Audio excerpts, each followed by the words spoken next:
உலகெங்கும் பார்த்து கொண்டிருக்கும் வரலாற்று பதிவுகள் ஆன்மீக அன்பர்களுக்கு வணக்கம். இன்றைய ஆலய தேடலில் நாம் காண இருக்கும் திருத்தலம் ஸ்ரீ நரசிம்மர் குடிக்கொண்டு அருளாட்சி செய்து கொண்டிருக்கும் சோழிங்கர். நரசிம்மருக்கு உகந்த இந்த காயத்ரி மந்திரத்தை தினமும் சொல்லி வந்தால் அனைத்து நலன்களையும் பெறலாம், துன்பம் பறந்தோடும். ஓம் நரசிம்ஹாய வித்மஹே வஜ்ரநஹாய தீமஹே தன்னோ சிம்ஹ பிரசோதயாத். இந்த காயத்ரி மந்திரத்தை தினமும் சொல்லி வந்தால் அனைத்து நலன்களையும் பெறலாம், கேட்கும் வரங்களை தரும் சோழிங்கர் யோக நரசிம்மர் திருக்கோயில். 108 திவ்ய தேசங்களில் இந்த ஆலயம் 65வது திவ்ய தேசமாகும். சுமார் 600 அடி உயரம் உள்ள மலை மீது இந்த கோவில் அமைந்திருக்கிறது. ராணிப்பேட்டை மாவட்டத்தில் உள்ளது சோழிங்கர் யோக நரசிம்மர் ஆலயம். மலையின் மீது யோக நரசிம்மர் வீற்றிருக்கிறார். மலையில் அடிவாரத்தில் உற்சவர் மட்டும் அருள் பாலிக்கிறார். இவரது பெயர் பக்த வத்சல பெருமாள். மலையின் ஒரு பகுதியில் யோக ஆஞ்சநேயரும் தரிசனம் தருகிறார். 108 திவ்ய தேசங்களில் இந்த ஆலயம் 65வது திவ்ய தேசமாகும். தொண்டை நாட்டில் உள்ள 22 திவ்ய தேசங்களில் இந்த சோழிங்கர் யோக நரசிம்மர் ஆலயம் மிகவும் சிறப்புக்குரியதாக திகழ்கிறது.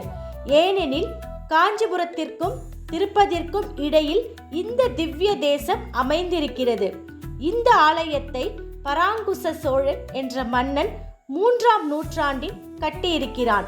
எனவே இவ்வாலயம் சோழ சிம்மபுரம் என்றும் அழைக்கப்பட்டு பின்னர் சோழிங்கபுரம் என்றானது. அதுவே மருவி சோழிங்கர் என்று அழைக்கப்படுகிறது. இக்கோயிலின் தர வரலாறு பற்றி காணலாம். பக்த பிரகலாதனுக்காக காட்சி கொடுத்த நரசிம்மரின் அவதாரத்தை தரிசிக்க வசிஷ்டர், காசியப்பர், அத்ரி, ஜமதக்னி, கௌதமர், பரத்வாஜர், விஸ்வாமித்ரர் ஆகிய சப்த ரிஷிகளும் விரும்பினர். ஆனால் பிரகலாதனுக்கு காட்சி கொடுத்த உக்கிர கோலத்தை நீக்கி சாந்தமாக காட்சியளிக்க வேண்டும் என்று அவர்கள் நரசிம்ம பெருமாளை வேண்டினர். அதற்காக அவர்கள் 7 பேரும் நரசிம்மரை நினைத்து தவம் இருந்த தலம் இதுவாகும். ஒரு காலத்தில் விஸ்வாமித்ர முனிவர் இத்தலத்தில் சிறிது நேரம் நரசிம்மனை வழிபட்டு பிரம்ம ரிஷி பட்டத்தை பெற்றார். அதுபோல் தங்களுக்கும் நரசிம்மரின் தரிசனம் உடனடியாக கிடைக்க வேண்டும் என்பதற்காகவே சப்த ரிஷிகளும் இந்த தலத்தை தேர்வு செய்து தவம் இயற்றினர். இதையடுத்து சப்த ரிஷிகளின் விருப்பப்படி நரசிம்மர் தன்னுடைய கோபத்தை தணித்து யோக நிலையில் காட்சியளித்தார். அந்த கோலத்திலேயே இந்த ஆலயத்தில் பக்தர்களுக்கு அருள்பாலிக்கவும் செய்கிறார். சுமார் 600 அடி உயரம் உள்ள மலை மீது யோக நரசிம்மர் கோவில் அமைந்திருக்கிறது. அடிவாரத்தில் இருந்து இந்த ஆலயத்தை அடைவதற்கு 1305 படிக்கட்டுகளை கடந்து செல்ல வேண்டும். மலையின் மீது 1 ஏக்கர் பரப்பளவில் 200 அடி நீளம் 150 அடி அகலத்தில் யோக நரசிம்மர் கோவில் அமைந்திருக்கிறது. இங்கே சிம்ஹ கோஷ்டாகிருதி விமானத்தின் கீழ் யோக நரசிம்மர் அருள் பாலித்து வருகிறார். இந்த நரசிம்ம பெருமாளை திருமங்கையாழ்வார், பேயாழ்வார், நம்மாழ்வார் ஆகியோர் மங்களாசாசனம் செய்திருக்கிறார்கள். மூலவரான யோக நரசிம்மர் கிழக்கு நோக்கி யோகாசனத்தில் அமர்ந்துள்ளார்.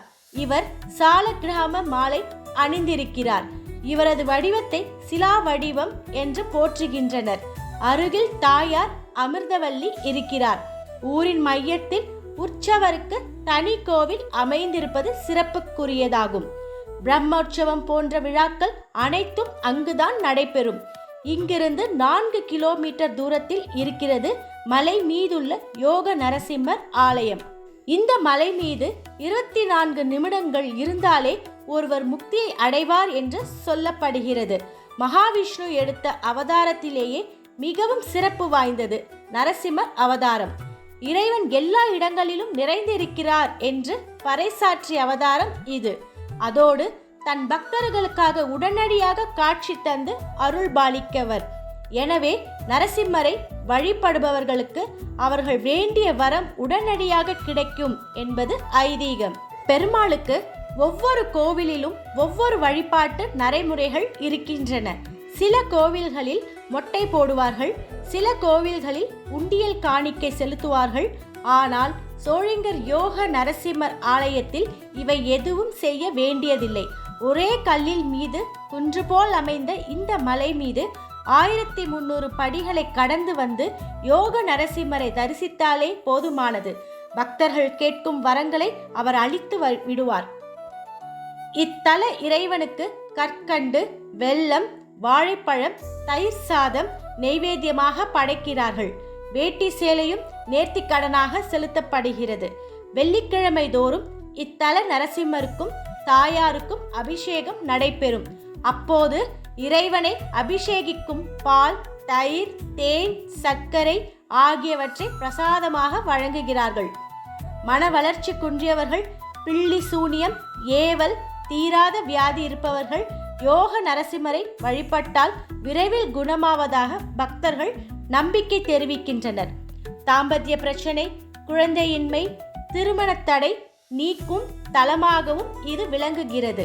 இந்த கோவிலுக்கு மலையேறும் பக்தர்கள் மலைப்பாதையின் வழியில் சிறு சிறு கற்களை ஒன்றன் மேல் ஒன்றாக அடுக்கி வைத்து வழிபடுகிறார்கள்.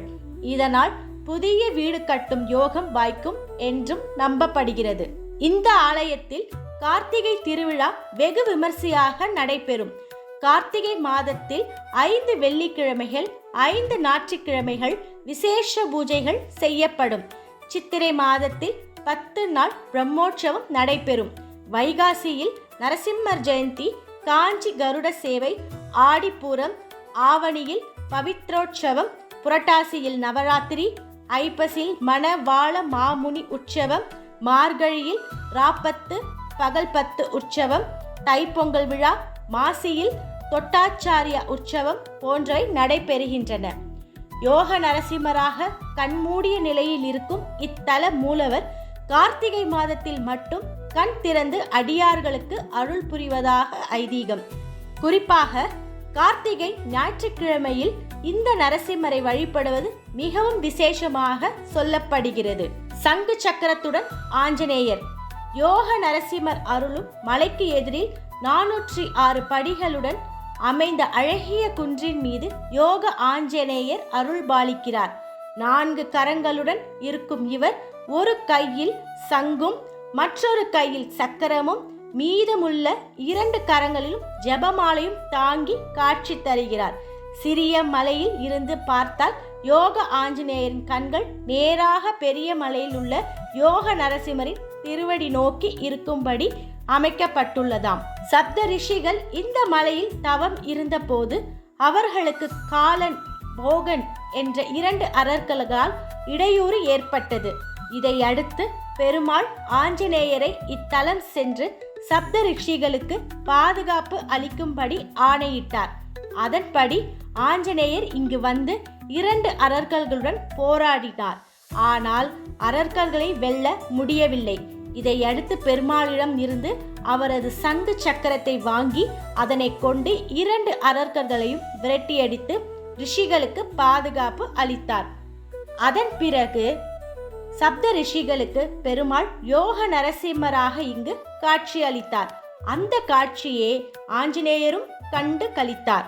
அப்போது நரசிம்மர், நீயும் இங்கு யோக நிலையில் என்னுடைய சங்கு சக்கரத்தை ஏந்தி இரு, என்னுடைய பக்தர்களின் குறையை போக்கி அவர்களுக்கு அருள் புரிவாயாக என்றார். அதன்படியே நரசிம்மர் கோவிலுக்கு அருகில் உள்ள குன்றில் ஆஞ்சநேயரும் யோக நிலையில் அருள்பாலித்து வருகிறார். அமைவிடம். வேலூரில் இருந்து 52 கிலோமீட்டர் தூரத்திலும், ராணிப்பேட்டையில் இருந்து 29 கிலோமீட்டர் தூரத்திலும், திருத்தணியில் இருந்து 26 கிலோமீட்டர் தூரத்திலும் சோழிங்கர் யோக நரசிம்மர் ஆலயம் இருக்கிறது. சோழிங்கர் ஸ்ரீ யோக நரசிம்மரை வணங்குவோம், வாழ்வில் எல்லா யோகங்களையும் பெறுவோம். மீண்டும் மற்றும் ஒரு ஆலய தேடல் நிகழ்ச்சியில் சந்திக்கின்றேன். வணக்கத்துடன் ராகினி எழிலரசன்.